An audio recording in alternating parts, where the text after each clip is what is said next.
Hey everybody, welcome to this week's discussion board. So we're turning to Microsoft Excel now.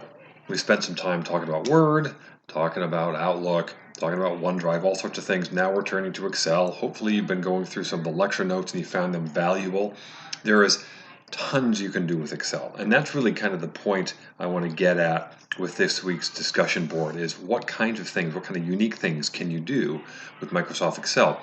So I'm thinking of two things in particular that I'd like you to be doing in this discussion board. You see it in the instructions.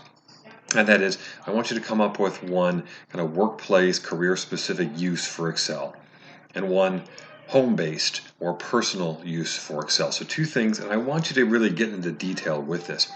What would you do at work?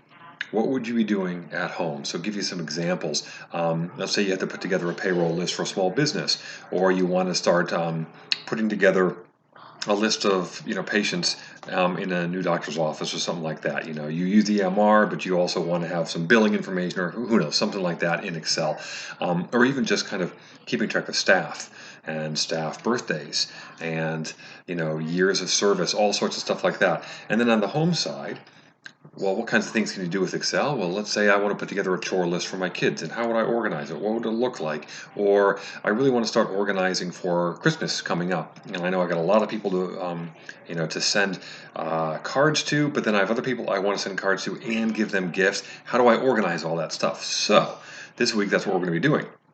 Come up with two examples, one workplace and one personal or home-based, in which you can use Excel and explain very specifically what you can actually do with it. Now, here's the extra credit. I will have another thread going this week because I really like the extra credit threads or the extra threads.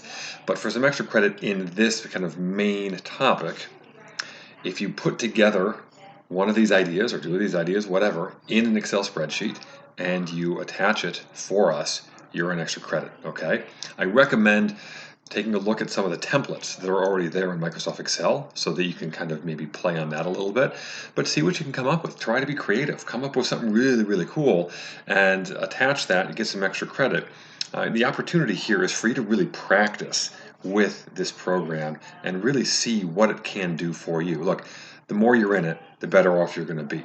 The more you start practicing, boy, by the time you graduate, you're going to be pros at Excel. So that's why I'm offering the extra credit here. I think it could be really, really valuable. I hope you get something out of this. I hope you're reading all of your classmates' threads and saying, oh boy, I really like that idea. I really might use that. Or, I think that would really benefit me and my kids at home, during the lockdown. I could do all these things, really organize the house or something. So really take your time in creating your own thread, but also going through your classmates' threads to really see what they have to offer. And I hope we can come up with a lot of really, really cool, really unique ideas this week. Thanks, folks.